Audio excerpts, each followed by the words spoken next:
یہ بتایا کہ ان الذی سمتنی امی حیدرہ، اس میں کوئی قباحت نہیں ہے بلکہ اس میں التفات ہے۔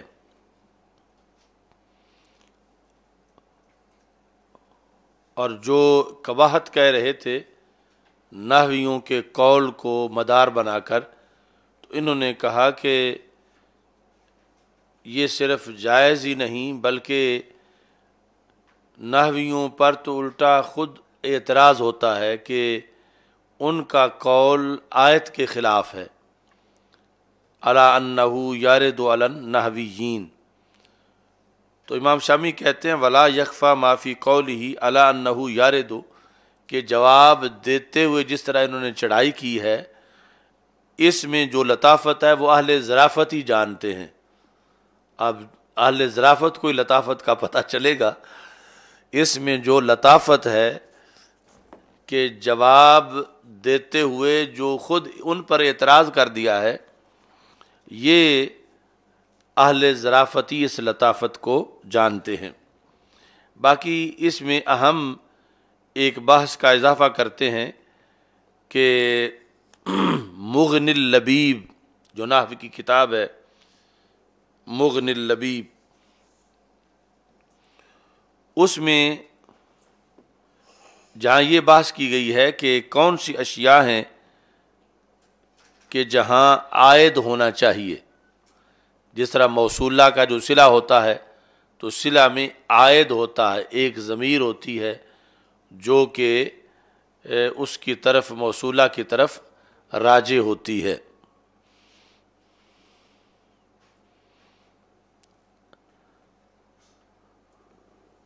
مثلا انت الذی ضربہ، تم ہی وہ ہو جس نے اس کو مارا ہے، تو ضربہ میں جو ضمیر ہے وہ اللہ زی کی طرف راجع ہے، تو موصولہ کے اندر ایک ضمیر ہے جو صلہ کے اندر جو موصول کی طرف راجع، جس کو عائد کہا جاتا ہے۔ تو یہ کہتے ہیں کہ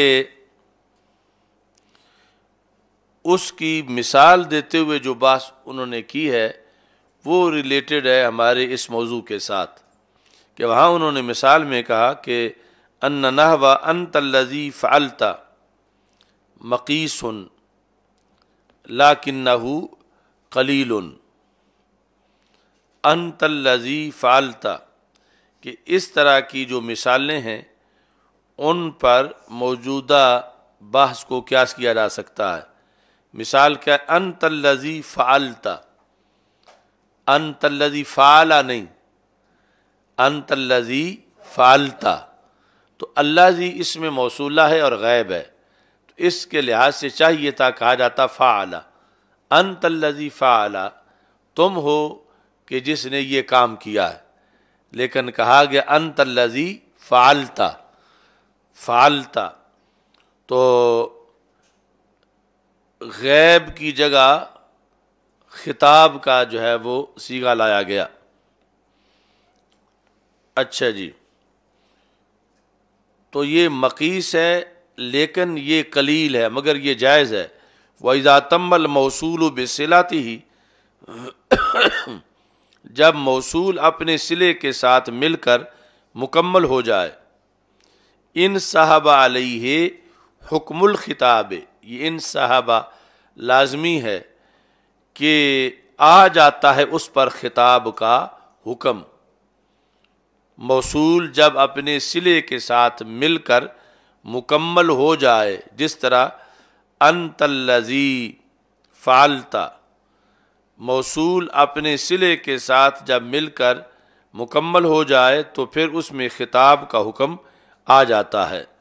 وَلِهَذَا قِيلَ، اس لیے ہی کہا گیا، کون سا؟ یا ایھا الذین آمنوا اذا قمتم الی الصلاۃ فاغسلوا وجوہکم، تو وہاں یا ایھا الذین آمنوا، الذی موصولہ ہے، آمنوا اس کا صلہ ہے، موصولہ صلہ دونوں مل کے ہیں، تو پھر وہاں پر خطاب کا حکم آ گیا ہے، یعنی یا ایھا الذین آمنوا آگے یہ نہیں ہے اذا قاموا الی الصلاۃ، بلکہ اذا قمتم الی الصلاۃ، تو قام ہوتا تو پھر غیب تھا، قم تم ہے مخاطب، جبکہ پیچھے موصولہ صلہ تو دونوں غیب ہیں۔ تو یہ انہوں نے کہا کہ خود قرآن مجید میں اس طرح ہے کہ موصولہ اور صلہ آپس میں مل کر جب وہ مکمل ہو چکے ہوں تو پہلے خطاب کا لفظ آیا ہوا ہو، یعنی ندا کا، جس طرح یہاں اصل تو بات شروع ہوئی ہے نا یا من شرح یا شرحتا سے، یا من شرحتا صدورنا، تو وہاں ہے یا ایھا الذین آمنوا اذا قمتم الی الصلاۃ، تو یا کے بعد جب موصولہ صلہ دونوں ملے، دونوں غیب تھے لیکن حکم خطاب کا آ گیا قمتم، تو جیسے وہاں قمتم ہے ایسے ہی یا من شرحتا صدورنا اسی اسلوب پر یہ کہا گیا ہے۔ اچھا جی، اب انہوں نے ایک فرق بیان کیا کہ کچھ لوگ یہ کہتے ہیں کہ یہاں التفات ہے، تو جنہوں نے التفات کا قول کیا اس جگہ یا ایھا الذین آمنوا اذا قمتم میں، جنہوں نے التفات کا قول کیا ان سے صاحب ہوا ہے، یہ التفات کی جگہ نہیں ہے۔ ومن زعم انہ من باب الالتفات، جس نے یہ گمان کیا کہ یہ التفات کے باب سے ہے، کیوں؟ ابھی پہلے یہ ان کی دلیل ہے کہ التفات کس طرح ہے، آگے حکم لگائیں گے کہ یہ غلطی ہے التفات ماننا، صاحب ہے۔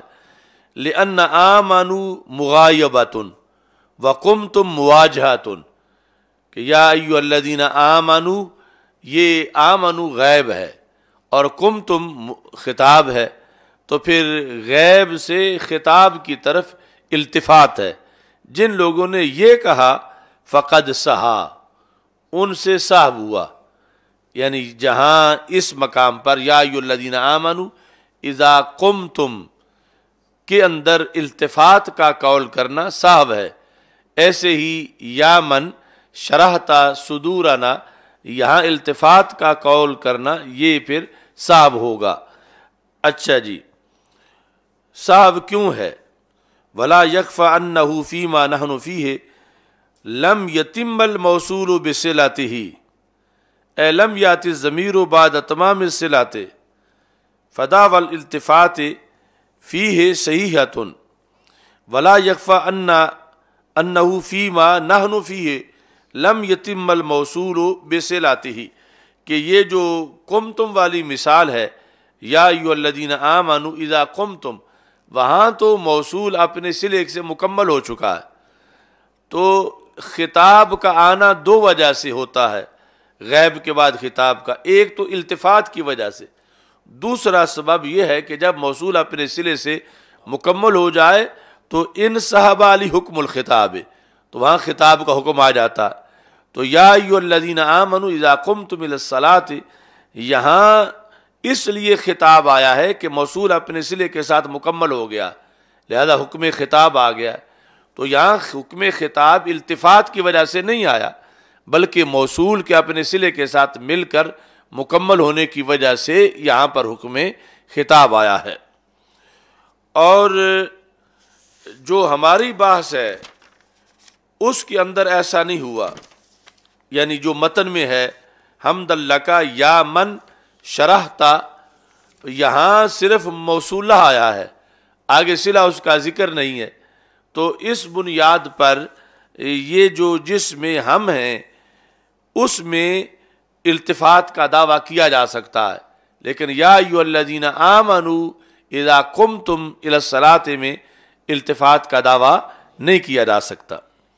اور نہیں مخفی کہ جس باس میں ہم ہیں وہاں موصول اپنے صلے سے مکمل نہیں ہوا، یعنی اے لم یاتی الضمیر بعد تمام الصلات، وہاں صلہ کے مکمل ہونے کے بعد کوئی ضمیر نہیں آئی، فدعوی الالتفات فیہ صحیحۃ، تو پھر یہاں پر یا من شرحتا صدورنا، یہاں التفات کا دعویٰ جو ہے وہ صحیح ہے، کیونکہ یہاں پر تکمیل نہیں ہوئی موصول کی صلہ کے ساتھ بوجہ عائد کے، جبکہ یا ایھا الذین آمنوا اذا قمتم الی الصلاۃ کے اندر تکمیل ہو گئی ہے موصول کی اپنی صلہ کے ساتھ عائد کے ملنے کی بنیاد پر، اور وہاں اس وجہ سے حکم خطاب آیا ہے۔ شرحتا صدورنا، اب اس کی بات کرتے ہیں کہ لفظ شرح جو ہے اصل میں کہتے ہیں بسط اللحم، گوشت کو پھیلانا، ونحوہ، بسط ساتھ لگے گا، یا گوشت کی مثل کو پھیلانا، گوشت کو پھیلانا یا گوشت کی مثل کو پھیلانا. اور اسی سے ہے شرح صدر. شرح صدر کیا ہے؟ بسطہ بنور الہی، سینے کو نور الہی سے پھیلانا. وکیل معنہ التوسعۃ مطلقاً، بعض نے کہا کہ شرح کا معنی مطلقاً وسعت دینا ہے، اور اس کو سمجھنے کے لیے الاشیاء تعرف باضدادها، تو پھر جو ہے وہ دیک کو سامنے رکھنا چاہیے کہ شرح کو کے مقابلے میں ہے دیک، تنگی.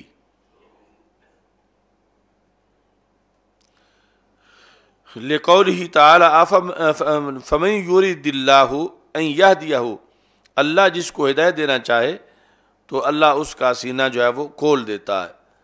وفسر فی آیات الم نشرح بتوسعتہ بما اودع فیہ من العلم والحکمہ.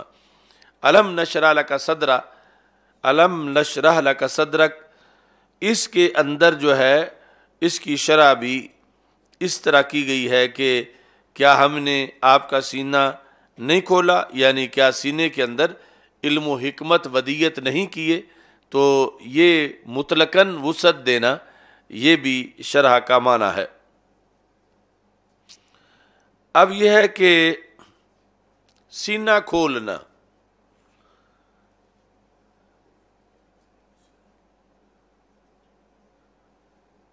سینہ یعنی یہ لطیفہ بھی ہے کہ اگر کہا جائے کہ فلاں کا سر کھول دیا گیا ہے تو یہ ہوگا کہ اس کے زخمی کر دیا گیا ہے، کہ فلاں کا سینہ رب نے کھول دیا ہے، یہ تو کہا جاتا ہے، لیکن نہیں کہا فلاں کا سر کھول دیا گیا.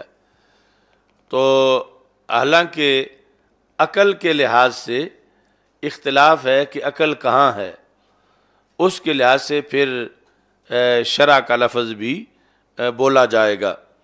تو انہوں نے یہاں پر یہ درمیان میں ہیڈنگ قائم کی، العقل محلہ القلب عند ابن عابدین.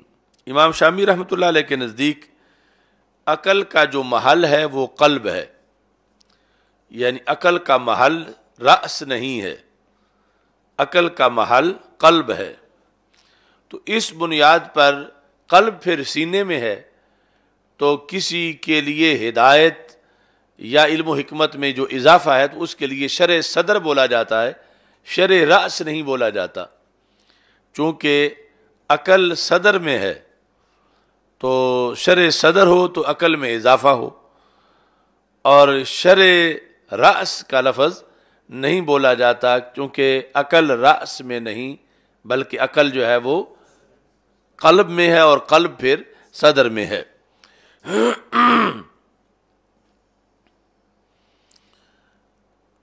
تو کس لیے یہ کہا شرحتا صدورنا؟ حمد ہے تیرے لیے اے اللہ کہ تو نے ہمارے سینے کھولے. خص الصدور، یہ نہیں کہا کہ شرحتا رؤوسنا، تو نے ہمارے سر کھولے، بلکہ کہا شرحتا صدورنا، تو نے ہمارے سینے کھولے. لأنہا، کیونکہ سینے جو ہیں ظروف القلوب، یہ قلوب کے لیے ظرف ہیں. سینے جو ہیں وہ قلوب کے لیے ظرف ہیں. اور قلوب کون ہیں؟ الملوک علی سائر الجوارح، جو باقی سب اعضاء کے بادشاہ ہیں. قلوب باقی سب اعضاء کے بادشاہ ہیں، اور قلوب ہیں کہاں؟ سینوں میں. تو پھر سینوں کی شرع کا مطلب یہ ہوا کہ سینوں میں علم و حکمت رکھنا، کہ تو نے ہمارے سینوں کے اندر جو دل ہیں ان کے اندر تو نے علوم و حکم عطا کیے ہیں. اچھا جی، لأنہا، شرع صدر کیوں اچھا ہے؟ لأنہا محل العقل، کیونکہ یہ قلوب جو ہیں یہ محل عقل ہیں، یعنی عقل جو ہے وہ دل میں پائی جاتی ہے.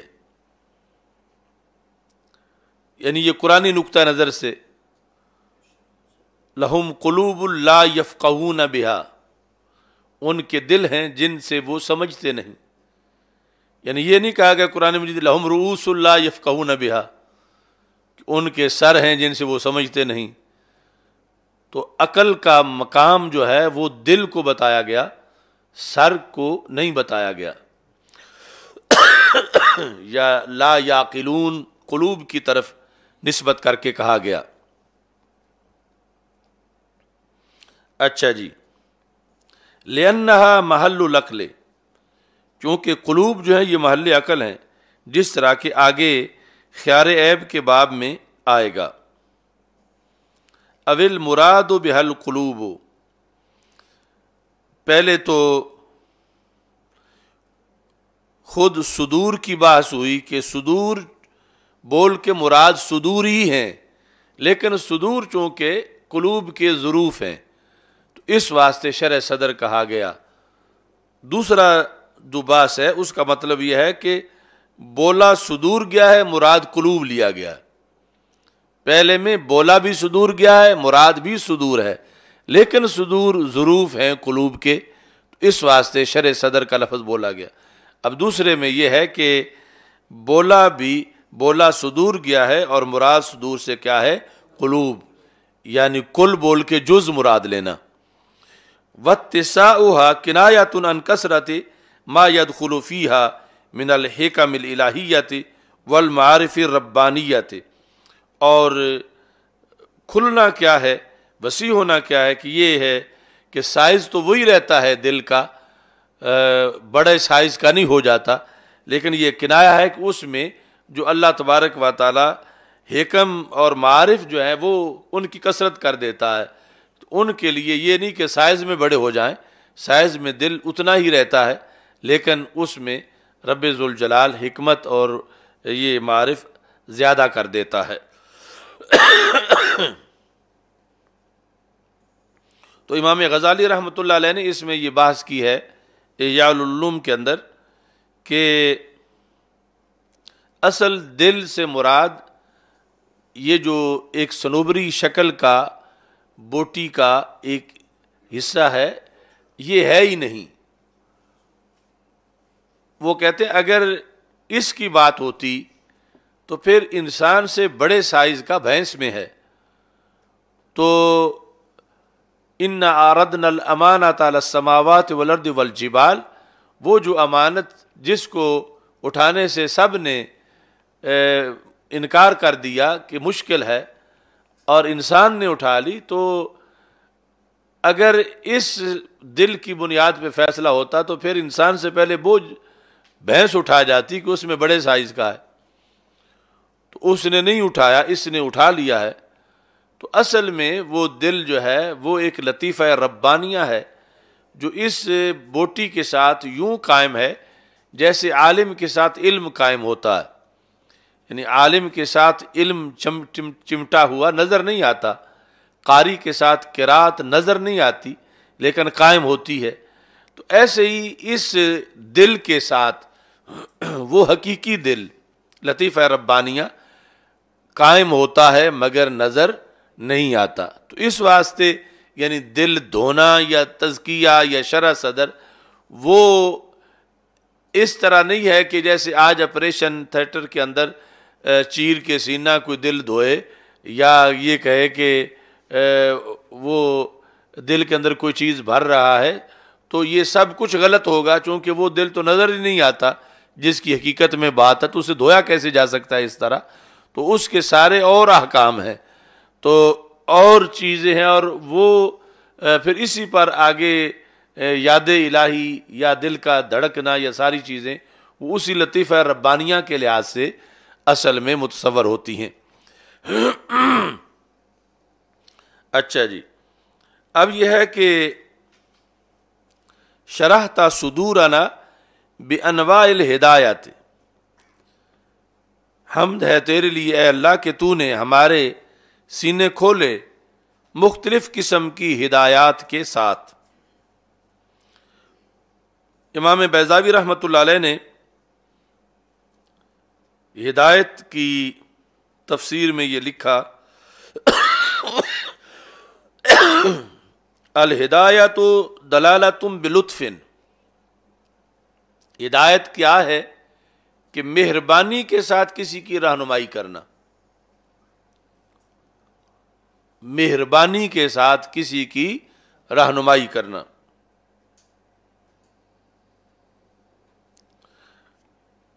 مہربانی کے ساتھ، اس بنیاد پر پھر لفظ ہدایت خیر میں استعمال ہوتا ہے، شر میں استعمال نہیں ہوتا، کیونکہ اس کے مفہوم میں ہے مہربانی، مہربانی کے ساتھ کسی کی رہنمائی کرنا۔ تو مہربانی تب ہی پائی جاتی ہے جب اچھائی کی طرف کسی کو بھیجا جائے، مثلا کسی کو دھکا دے کے کوئی آگ میں گرائے تو اب یہ ہدایت نہیں ہوگی، کیونکہ یہ مہربانی نہیں ہے مشکل میں یا آگ میں بھیجنا۔ تو ہدایت ہے مہربانی کے ساتھ کسی کی رہنمائی کرنا۔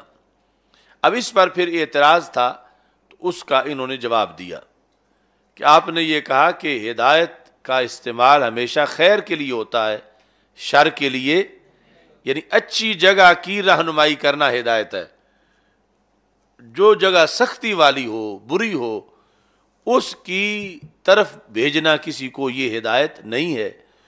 تو قرآن مجید میں ہے کہ اللہ تبارک و تعالی فرشتوں کو فرمائے گا کافروں کے بارے میں، فَاهْدُوهُمْ إِلَى صِرَاطِ الْجَحِيمِ، کہ ان کو جہنم کی طرف ہدایت کرو۔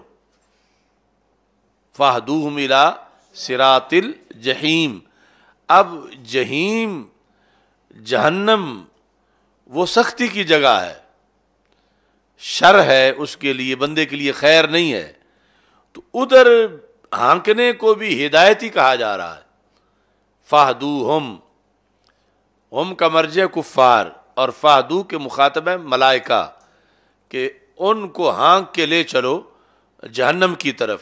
اب یہاں پر بھی تو لفظ ہدایت ہی آیا ہے، تو ہدایت آپ نے یہ کہا کہ لا وَلِذَا تُسْتَعْمَلُ فِي الْخَيْرِ، کہ ہدایت کا استعمال خیر میں ہوتا ہے، یہاں تو خیر میں نہیں ہے بلکہ شر میں ہدایت کا استعمال کیا گیا ہے۔ تو یہ انہوں نے جواب دیا کہ التحکم، التحکم، کہ فَاهْدُوهُمْ إِلَى صِرَاطِ الْجَحِيمِ تحکم کی بنیاد پہ کہا جا رہا ہے، تحکم کی بنیاد پر۔ مثلا کسی کمرے میں جہاں گرمی بھی بہت زیادہ ہے اور نیچے گندگی بھی بہت زیادہ ہے، یعنی پاؤں رکھنا بھی مشکل ہے، اتنی گندگی ہے، تو آپ کو، یعنی آپ کو نہیں کسی اور کو کوئی وہاں لے جائے اور کہے کہ جناب یہاں تشریف رکھیں، تو جہاں مطلب یہ ہے کہ مختلف قسم کی اذیتیں ہیں معاذ اللہ، اور بولنے والا کہتا ہے کہ تشریف رکھیں، اب اس کا یہ کہنا تشریف رکھیں یہ تحکم ہے، یعنی عام لوگ مطلب ہے مذاق وہ کر رہا ہے، مذاق کر رہا ہے۔ اللہ تعالیٰ کے لیے یہ لفظ نہیں بولیں گے، اللہ تبارک و تعالیٰ کے لحاظ سے، کہ اللہ تحکم کے لحاظ سے ان کو کہہ رہا ہے کہ ان کی مزید تذلیل کرنا چاہتا ہے۔ تو یہ ہوگا کہ اللہ تعالیٰ فرشتوں سے کہے گا کہ دنیا میں تو ان کو ہدایت راس نہیں آئی، اور ہدایت تو خیر کی ہوتی ہے، لیکن آج ان کو یہی ہدایت کر دو جہنم کی۔ تو بطور تحکم ہے، وہاں وہ لفظ اپنے حقیقی معنی میں استعمال نہیں ہے۔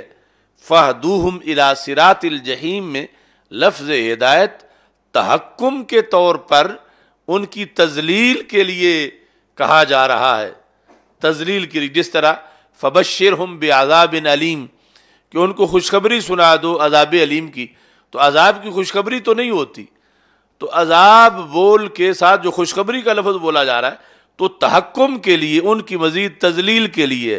تو ایسے ہی یہاں پر بھی یہ تحکم کے طور پر فَاهْدُوهُمْ إِلَى صِرَاطِ الْجَحِيمِ کا لفظ جو ہے وہ بولا جا رہا ہے، اور یہ جو قانون بیان کیا گیا تحکم سے ہٹ کر جو اس کا استعمال ہوتا ہے تو وہ خیر میں ہوتا ہے، وہ شر میں نہیں ہوتا، اور اس آیت میں جو ہوا ہے تو وہ تحکم کی بنیاد پر استعمال کیا جا رہا ہے۔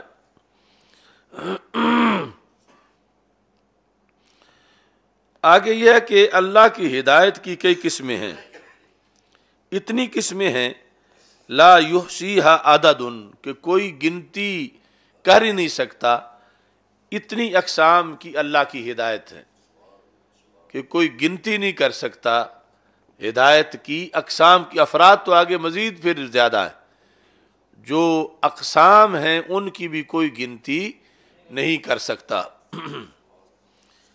لیکن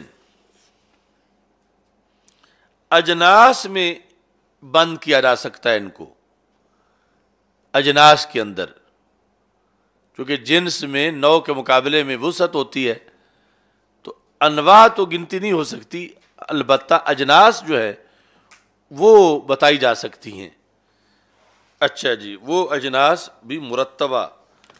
اچھا جی، سب سے پہلی جنس اللہ کی ہدایت کی جنس کہ جس میں آگے ہزاروں انواع ہیں، وہ کیا ہے؟ افادۃ القوا التی بہا یتمکن المرء من الاہتداء الی مصالحہ کالقوۃ العاقلۃ والحواس الباطنۃ والمشاعر الظاہرۃ۔ قوتوں کا فیضان کرنا، ایسی قوتیں کہ جن کی وجہ سے ایک بندے کو اپنے فوائد کا پتہ چل جائے کہ کس چیز میں میرا بھلا ہے، ایسی قوتیں دینا، یہ بھی اللہ کی ہدایت کی اقسام میں سے، اجناس میں سے ایک جنس ہے کہ جنہیں ہدایت دیتا ہے ان کو ایسی قوتیں دے دیتا ہے مستقل کہ جن قوتوں سے وہ اپنا نفع نقصان سوچ سکتے ہیں۔ تو یہ بھی اللہ تعالیٰ کی ہدایت کی اجناس میں سے ایک جنس ہے۔ کالقوۃ العاقلۃ والحواس الباطنۃ والمشاعر الظاہرۃ۔ تو اس میں جس طرح کے حواس خمسہ ہیں، اب ایک تو یہ ہے نا کہ ایک بندے کو وحی بھیج کر بتا دیا جائے کہ یہ چیز گرم ہے، یہ چیز ٹھنڈی ہے، یہ چیز نمکین ہے، یہ میٹھی ہے، اور ایک یہ ہے کہ اس کو دائمی طور پر صلاحیت دے دی جائے کہ وہ ہزاروں چیزیں خود ہی معلوم کر لے۔ تو یہ اللہ کا کرم ہے کہ اللہ نے بندے میں یہ صلاحیتیں رکھ دیں کہ اسے بار بار پوچھنے نہ کسی سے پڑے، اسے خود پتہ چل جائے کہ یہ چیز جو ہے وہ قوت لامسہ سے پتہ کر لے یہ نرم ہے یا سخت ہے، ایسے ہی شامہ سے خوشبو سونگھ لے، ذائقہ سے چکھ لے۔ اس طرح یہ حواس خمسہ، یہ قوتیں اللہ نے انسان کو عطا کر دیں، اور پھر ساتھ جو حواس خمسہ باطنہ ہیں، یعنی عقل کے اندر جو حافظہ ہے، قوت وہم ہے، خیال ہے، حص مشترک ہے، قوت متصرفہ ہے، جو منطق والے بیان کرتے ہیں شریعت جو ہے وہ اس میں وہ حواس نہیں ہے، شریعت میں یہ حواس خمسہ ہیں۔ بہرحال وہ جو قوتیں ہیں ان کا دائرہ ان قوتوں سے بھی وسیع مانا جاتا ہے کہ جہاں جو ہے یہ 5 سینسز چکھنے، چھونے، سونگھنے وغیرہ، دیکھنے، سننے سے بندے کو پتہ نہیں چلتا، عقل کی قوت وہاں تک رسائی کرتی ہے اور اسے وہ چیزیں بھی معلوم ہو جاتی ہیں۔ تو وہ قوتیں عقل میں جو ہیں، عقل شریعت تسلیم کرتی ہے، اور آگے اس کی جو قوتیں ہیں وہ بھی اللہ تعالیٰ نے انسان کو دے دی ہیں۔ تو یہ بھی ہدایت کی اقسام میں سے یعنی پہلی جنس ہے کہ ایسی قوتیں فیضان کر دینا، بندے کے لیے دے دینا کہ اسے بار بار پوچھنا نہ پڑے، بلکہ انہی سے جتنے نتائج حاصل کرنا چاہے، جب چاہے، دن رات، وہ ان کو استعمال کرے اور ان کے ذریعے سے وہ آگے فیصلے کرے۔ تو اس کیٹاگری کی ہدایت جو ہے وہ صرف انسانوں میں نہیں اور مخلوقات میں بھی مختلف وجوہ سے اللہ تعالیٰ نے یہ فیضان کر رکھا ہے۔ حواس باطنہ مشاعر ظاہرہ، مشاعر ظاہرہ ہیں وہ حواس خمسہ جو عام مشہور ہیں، اور باقی قوت عقلہ کے حصے ہیں، حواس باطنہ اس کے شعبے ہیں۔ اچھا جی، یہ تو تھا کہ انسان کے اندر ہدایات۔ اب یہ ہے کہ انسان سے باہر نصب الدلائل الفارقہ بین الحق والباطل، کہ کائنات کے اندر ایسے دلائل نصب کر دینا جو حق باطل میں فرق کریں، حق باطل میں فرق کریں اور صلاح اور فساد میں فرق کریں۔ کائنات کے اندر، ماحول میں، نیچر کے اندر، درختوں، آسمانوں، ہواؤں، سمندروں، دریاؤں، پہاڑوں میں ایسے دلائل نصب کرنا کہ جس کی بنیاد پر بندہ جب انہیں دیکھے تو اسے حق باطل میں امتیاز ہو جائے۔ ففی کل ذرہ لہو شاہد یدل علی انہ واحد، تو ہر چیز کے اندر جو ہے وہ دیکھنے والے کے لیے آیات ہیں۔ ان فی خلق السماوات والارض واختلاف اللیل والنہار والفلک التی تجری فی البحر، یہ اس طرح یہ ساری چیزیں یہ اس ہدایت کا حصہ ہے کہ جو اللہ تعالیٰ نے کائنات کے اندر علامات بنا دی ہیں، دلائل نصب کر دیے ہیں کہ ان میں جو تھوڑی سی بھی توجہ کرے تو اس کو ہدایت مل جاتی ہے، وہ گمراہ نہیں رہتا۔ احمد بن حنبل رحمۃ اللہ علیہ سے پوچھا گیا تو آپ نے فرمایا کہ اللہ کے وجود یعنی اس کی ذات اور قدرتوں کو ماننے کے لیے بس ایک چیز تم سمجھ لو، اسی سے سب پتہ چل جائے گا کہ ایک قلعہ ہے، اس قلعے میں اندر سونا ہے اور باہر اس میں چاندی ہے، اور اس کی دیواریں ہوا بند ہیں، یعنی ہوا اس کے اندر نہیں جا سکتی۔ لیکن اس قلعے کی جب وقت معین پر دیوار ٹوٹتی ہے تو اندر سے ایک چیز برآمد ہوتی ہے جو سنتی بھی ہے، جو بولتی بھی ہے، جو دیکھتی بھی ہے۔ تو وہ قلعہ کہ جہاں ہوا ہی نہیں جا سکتی تھی، وہاں جس نے کسی کو زندگی دی اور پھر اس کو بولنا سکھایا، اس کو دیکھنا سکھایا، وہ ذات اللہ کی ذات ہے۔ ان سے پوچھا گیا وہ کون سا قلعہ ہے؟ تو انہوں نے کہا مرغی کا انڈا، کہ جس کی دیوار ہوا بند ہے، درمیان میں سونا ہے، ارد گرد اس کے چاندی ہے وہ انڈے کے اندر۔ تو وقت معین پر جب اس انڈے کی دیوار ٹوٹتی ہے تو اندر سے چوزا نکلتا ہے جو بولتا بھی ہے، دیکھتا بھی ہے۔ تو اس طرح یعنی یہ خارج کے دلائل میں اگر صرف انڈے پر ہی کوئی غور کر لے تو وہ بھولا ہوا نہیں رہ سکتا، اسے ہدایت مل جاتی ہے اللہ تعالیٰ کے قادر ہونے کی، اس کی قدرتوں کی اور اس کے وجود اور ذات کی۔ تو امام اعظم ابو حنیفہ رحمۃ اللہ علیہ سے اسی بارے میں، وجود باری تعالیٰ کے بارے میں جو مناظرہ تھا، تو آپ سے پوچھا گیا کہ کیسے یہ توحید سمجھی جا سکتی ہے، یہ کائنات اپنے آپ کیوں نہیں بنی، اسے مانا جائے یہ اپنے آپ بنی ہے۔ تو آپ نے فرمایا اپنے آپ جو ہے وہ اس لیے نہیں بنی، جو جہاں آپ نے پہنچنا تھا وہ جو بغداد شریف کے دو حصے ہیں، ایک جانب کرخ ہے، دوسری جانب رصافہ ہے، درمیان میں دجلہ ہے۔ تو آپ نے فرمایا کہ آج میرے دیکھتے دیکھتے ایسا ہو گیا کہ ایک درخت گرا ہے، اس کے پھٹے بن گئے ہیں اور پھٹے جڑ گئے ہیں اور کشتی بن گئی ہے، اور ملا نہیں تھا تو میں اس پہ بیٹھا ہوں، اور اس پہ بیٹھ کے میں تمہارے پاس آ گیا ہوں۔ یہ اس طرح میں نے دجلہ پار کیا ہے۔ تو اب شروع کرو مناظرہ، کس موضوع پہ کرنا ہے؟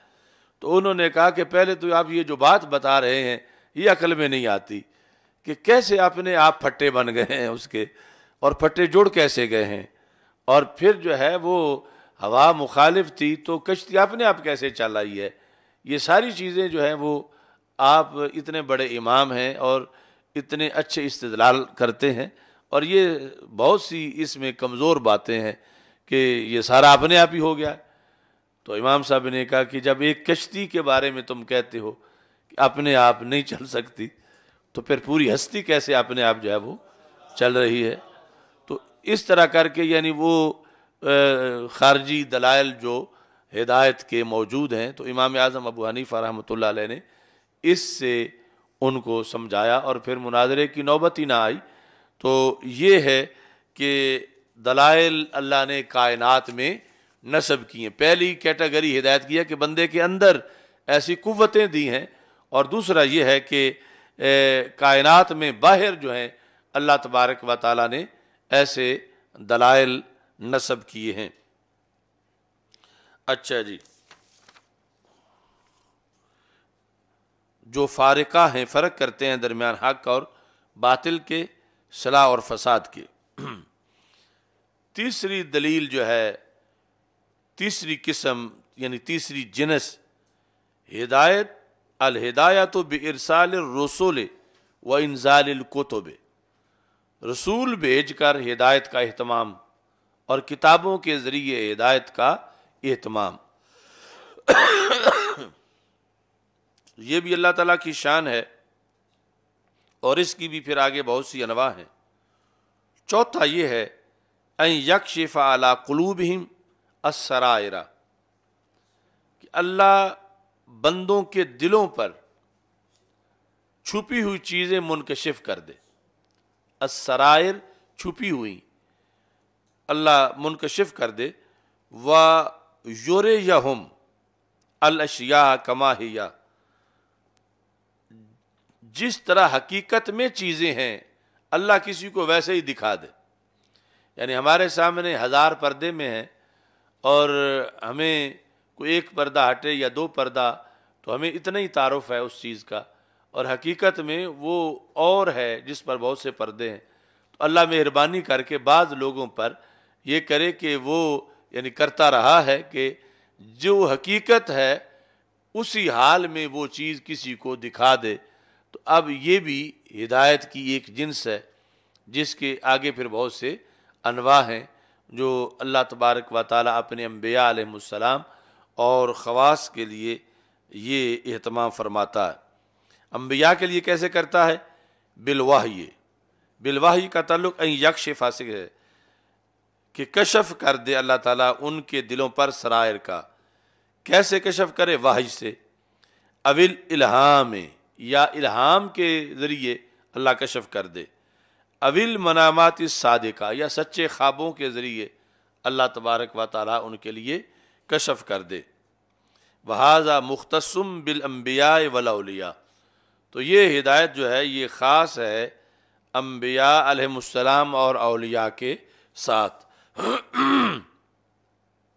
یعنی وہ 5 سینسز، حواس خمسہ تو ہمیں بھی ملے ہوئے ہیں، یا دلائل فارقہ ہمارے لیے بھی ہیں، اگرچہ ہم استفادہ اتنا نہ کر سکیں جتنا وہ خاص لوگ کرتے ہیں،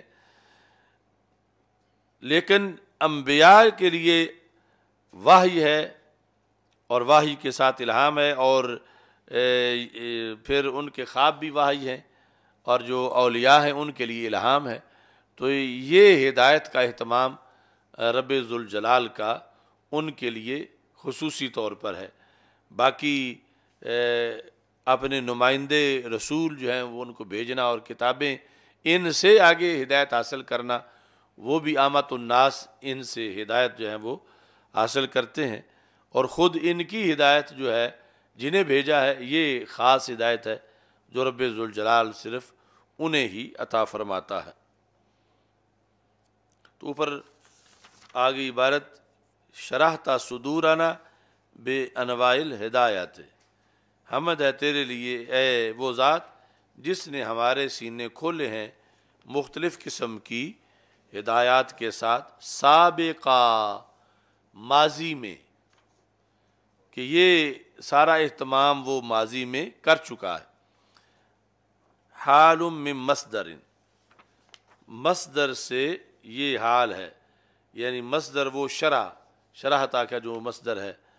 تو وَنَوَّرْتَ بَصَائِرَنَا، اور حمد ہے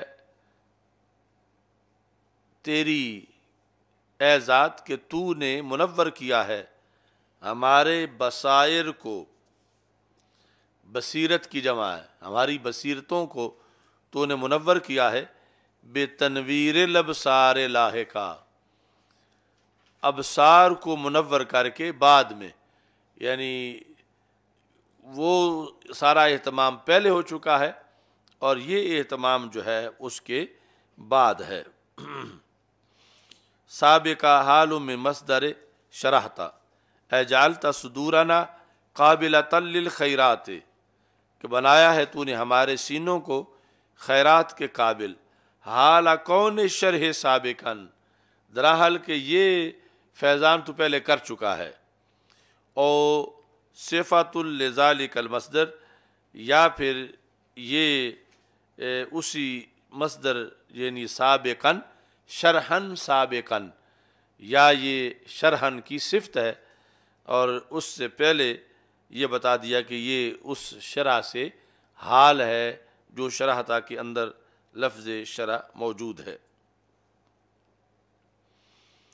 اقولوں سے یہ کہتے ہیں، یہ بھی ہو سکتا ہے او صفت لزمان، تیسری ترکیب کہ سابقاً صفت ہو زمان کے لیے، دوسری تو تھی نا صفت ہو مصدر کے لیے، شرحن سابقاً، اب ہے زماناً سابقاً، تو اگر ایسا ہو تو پھر ہوا فہوا منصوب علی الظرفیت، یہ ظرفیت کی بنیاد پہ منصوب ہوگا۔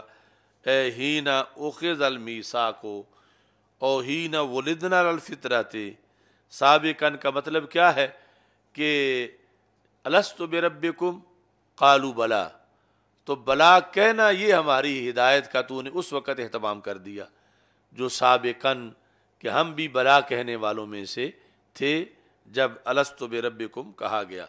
یا یہ ہے کہ کل مولود یولد علی الفطرہ، ہمیں جو فطرت پہ پیدا کیا گیا اور وہ اسلام ہے، تو یہ تو پہلے کرم ہم پہ کر چکا ہے اور یہ ہدایت ہمیں دے چکا ہے۔ او اقل الدین الحق کا واخترنا البقاء علیہ، یا یہ ہے سابقاً کہ ہم نے دین حق کو سمجھا اور ہم نے اس پر باقی رہنے کو اختیار کیا، یعنی آج ہم یہ جو کتاب پڑھ رہے ہیں تو اس وقت ہم دین اسلام پر موجود ہیں اور دین اسلام پر ہمیں کئی سال گزر چکے ہیں اور یہ ہم اپنی مرضی سے اس دین پر ہم قائم ہیں، اور یہ جو ہماری حالت ہے اس کے اندر بھی اس ہدایت کا دخل ہے جو سابقاً رب ذوالجلال جو ہے وہ عطا فرما چکا ہے۔